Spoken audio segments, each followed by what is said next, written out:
ईशान किशन भाई बछड़ी ने आज दो काम किए हैं, जरा एक बारी कमेंट बॉक्स में एग्री और डिसएग्री कर दो जरा। आज दो काम किए हैं ईशान किशन ने। एक तो उसने अपना यह बता दिया कि आ गया, और मेरी जो फॉर्म थी वो सिर्फ और सिर्फ डोमेस्टिक में ही नहीं थी, मेरी इंटरनेशनल क्रिकेट में भी इस तरीके की तबाही अब देखने को मिलेगी। इस लड़के को एक ऐसी ठोकर लगी है कि उस ठोकर के बाद ये इतना समझ गया है कि नॉर्मल क्रिकेट 130-40 के स्ट्राइक रेट से खेल के होगा कुछ नहीं, 164-65 के स्ट्राइक रेट से खेल के ईशान किशन, मतलब वो यशस्वी जायसवाल बाहर है, यशस्वी जायसवाल जैसे लड़के बाहर हैं 165 के स्ट्राइक रेट से खेल के। ईशान हालांकि एक विकेट कीपर भी है, तो भाई उसको सीधा सा एक बात समझ में आ चुकी है, उसको दो तीन बातें पल्ले पड़ गई हैं। एक तो ये 200-250 से नीचे का मीटर रखना नहीं है। दूसरी बात उसको ये समझ में आ गई है, अगर मान लो तिलक वर्मा फिट हुआ, अगर तिलक वर्मा फिट हुआ, जो कि होना चाहिए भाई, इंजरी नहीं होनी चाहिए, तो अगर तिलक वर्मा फिर वापस आता है, या तिलक अगर रूल्ड आउट ही हो जाता है, या उसकी जगह श्रेयस अय्यर उसको वर्ल्ड कप में रिप्लेस करता है, बट जो भी सिनेरियो बनता है, तो भाई मैं बाहर नहीं बैठूंगा। बाहर कौन बैठेगा बताना जरा एक बारी।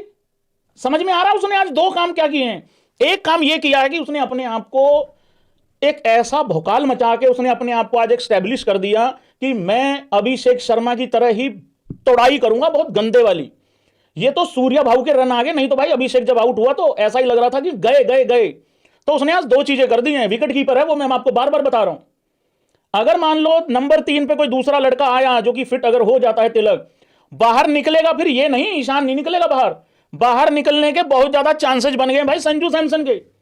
और मैं यहां पे अब मैं पहले संजू पे आने से पहले भाई लोगों, ईशान किशन ने बहुत भौकाल मचाया भाई, कमाल कर दिया।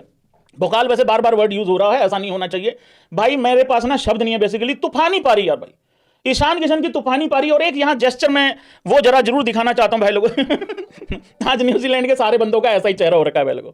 एक जेस्चर जरूर यहां पे देखना चाहिए। देखो जब वो अपनी ये तो चलो मैच खत्म होने के बाद वापस जब आ रहा था, वो तब का है यारी दोस्ती, पता ही है तुमको हार्दिक पांड्या और ईशान किशन की। सबसे पहले तो भाई लोगों ये जेस्चर, ये इतना खूबसूरत था, इतना बढ़िया था, इतना अच्छा जेस्चर था कि हर किसी ने ना इस तरीके से ईशान किशन को भाई गले लगाया कि छोटे तू आ गया वापस, तू ऐसी जगह से वापस आया है कि देखो ये टीम इंडिया में था, बाहर हुआ, ऐसा बाहर हुआ कि आने का कोई चांस ही नहीं था। गर्दा उड़ा दिया भाई इस लड़के ने। सबसे पहले तो यहां सूर्य कुमार यादव ने गले लगाया जब वो जा रहा था। उसके बाद भाई लोगों ये देखो बल्ला भी हवा में रहा है इस लड़के का। और फिर भाई लोगों एक पिक्चर और आती है ये वाली, मैंने ये स्पेशली तुम लोगों को दिखाने के लिए रखी हुई है, हालांकि मैच तो सबने देखा ही हुआ है। उसके बाद भाई लोगों ये आती है, गौतम गंभीर रास्ते में ही मिल जाता है भाई को, ये वाली पिक्चर। हालांकि गौतम